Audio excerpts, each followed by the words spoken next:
On the bill. First, I will recognize Representative Parkinson. Do you wish to speak first, sir? Thank you, Mr. Speaker. And thank you to the sponsor. Thank you to the members. The first thing that I want to mention is, for the record, because one of my colleagues came to me and said that he didn't know that Shelby County did not like this bill. For the record, we do not like this bill for Shelby County schools. So that all of the members know where we are implicitly, we do not like this bill for Shelby County schools.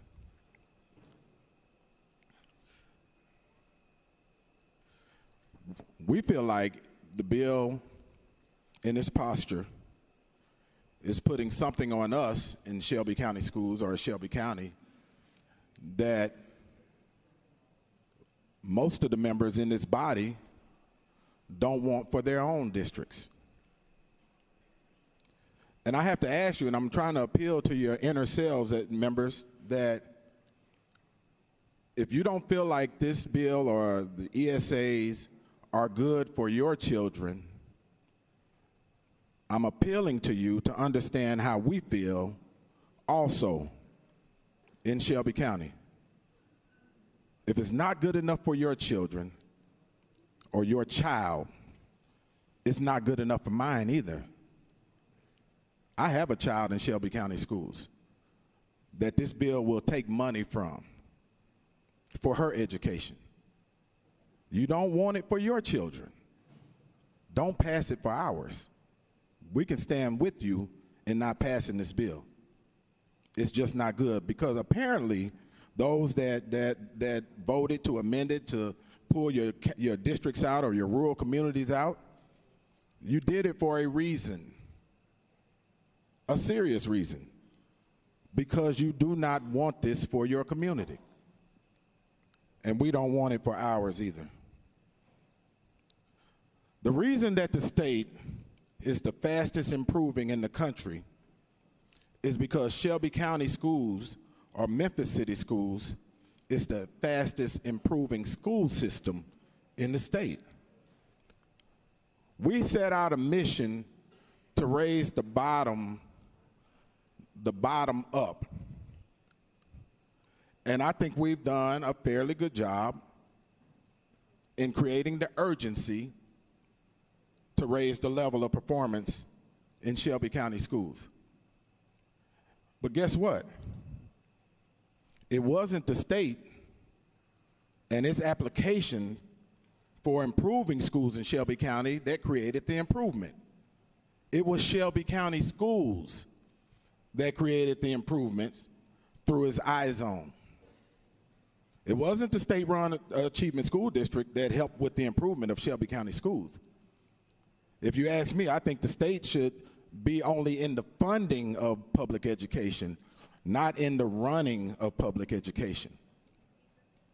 It was Shelby County schools and their iZone method, their iZone strategy that raised the level of our lowest performing schools and started pulling them off of the priority list. I want you to think about that. As we begin to tamper with something that has been working and has been a model for our state, now we are about to tamper with what brought us to the most improving position in the United States amongst schools and amongst districts. Why would you tamper with something that's already working? With this bill, members, with this bill, I kind of have a love-hate relationship.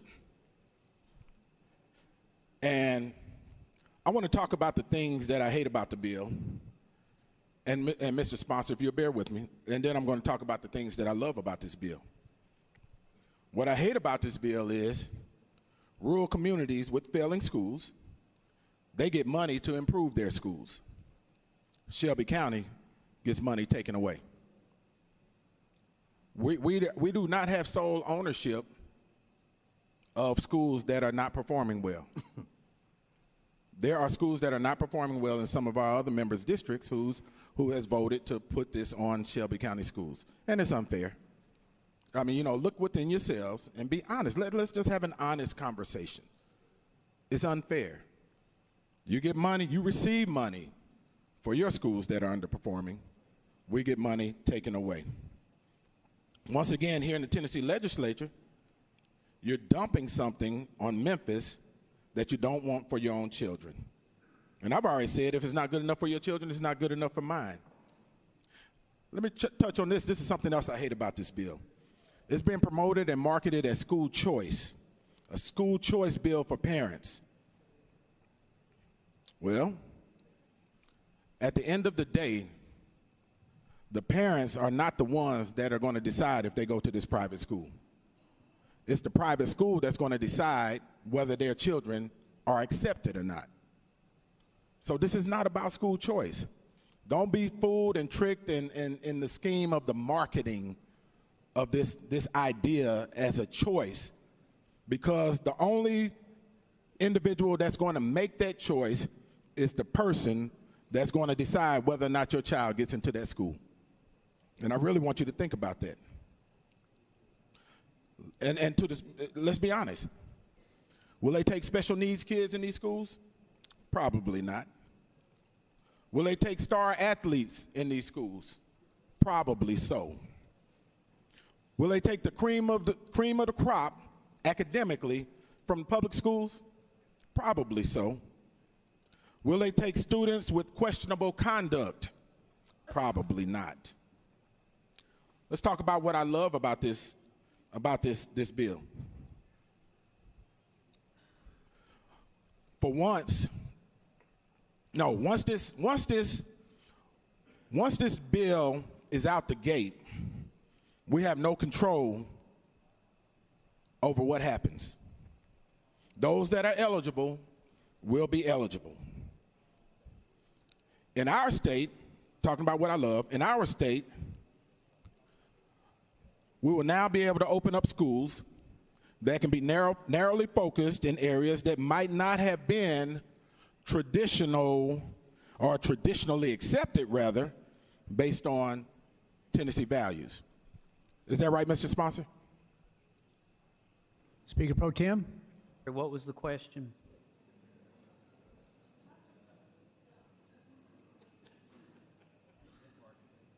Representative Parkinson. Thank you, Mr. Speaker. Mr. Sponsor, once this bill turns and passes into law, schools that have not been traditionally acceptable based on perceived Tennessee values will be able to open or accept these vouchers as private schools. Am I correct? Speaker Pro Tem.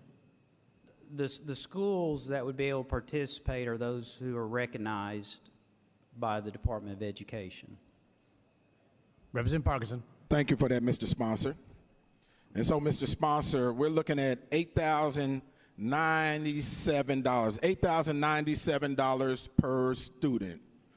So we can estimate that a school of 1,000 students, that could be a middle school, 3 grades, high school, 9, 10, 11, and 12, or an elementary school, pre-K through 5 or 6. A school of 1,000 students will receive $8,097,000 of Tennessee taxpayer dollars. $8,097,000 in Tennessee taxpayer dollars. So a school, Mr. Sponsor, if you'll bear with me on this, I just got a couple of questions. A school that is solely for LGBTQ students, that has 1,000 students as a private school, they'll be able to receive $8,097,000 Tennessee taxpayer dollars for that school, for those students. Speaker Pro Tem. Is that correct? Speaker Pro Tem. The Department of Education would look at each school and make that decision. Representative Parkinson. Thank you, Mr. Sponsor. And Mr. Sponsor, if this school is approved by the Department of Education, That school with 1,000 students for LGBTQ students, whether it's in Shelby County or not, it's tax dollars that's coming from Rutherford County, coming from Hickman, coming from Knoxville, coming from East Tennessee, coming from Cobb, County. Those tax dollars, that $8,097,000 will have to go to fund the LGBTQ school. Am I correct? Speaker Pro Tem Dunn. The money would go to the child, and it would fund their education. Representative.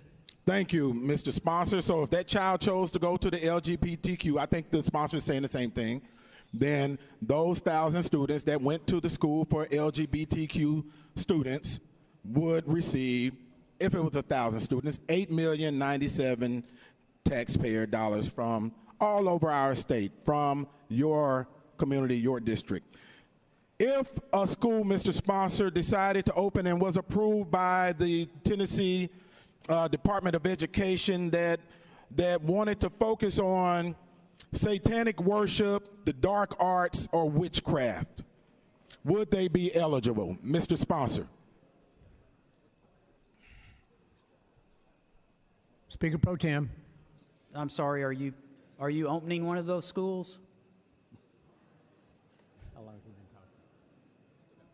Representative, you're recognized. Thank you, Mr. Speaker. Mr. Sponsor, I was asking if there was a school that was approved by the Department of Education that focused on satanic worship, Satanism, dark arts, or witchcraft, that was a private school, would they be eligible for a share of those taxpayer dollars or those ESAs if parents so chose or if students were sent to that school? Speaker Pro Tem. Once again, the Department of Education would look at each school individually. Speaker Pro Tem. Once again, the Department of Education would look at each school and approve it. Representative Parkinson. Thank you, Mr. Sponsor. And I'm wrapping up here. I just got one more question. Well, maybe two. If a school was applied and became a private school and was approved by the Department of Education with the focus on Islam,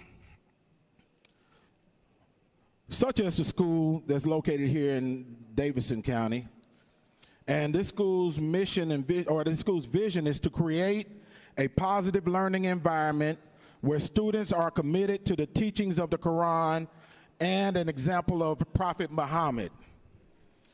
If that school was accepted as a private school by the Tennessee Department of Education, could they stop these education savings account dollars from going into that school, Mr. Sponsor?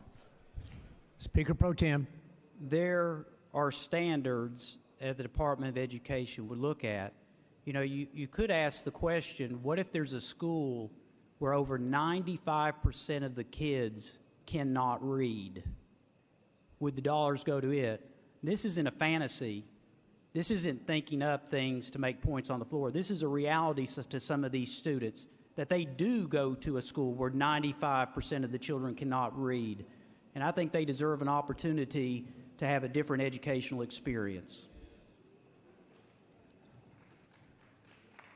Representative, each member by House rules has 15 minutes. You've got like 5 seconds. Thank you, Mr. Speaker. Mr. Sponsor, that was not my question, but I thank you for that. Mr. Sponsor, will they be able to exclude immigrant students from receiving, illegal immigrant students from receiving these ESA dollars? Okay. Deputy Speaker, Speaker Pro Tem, you recognize, and sir, your time is up.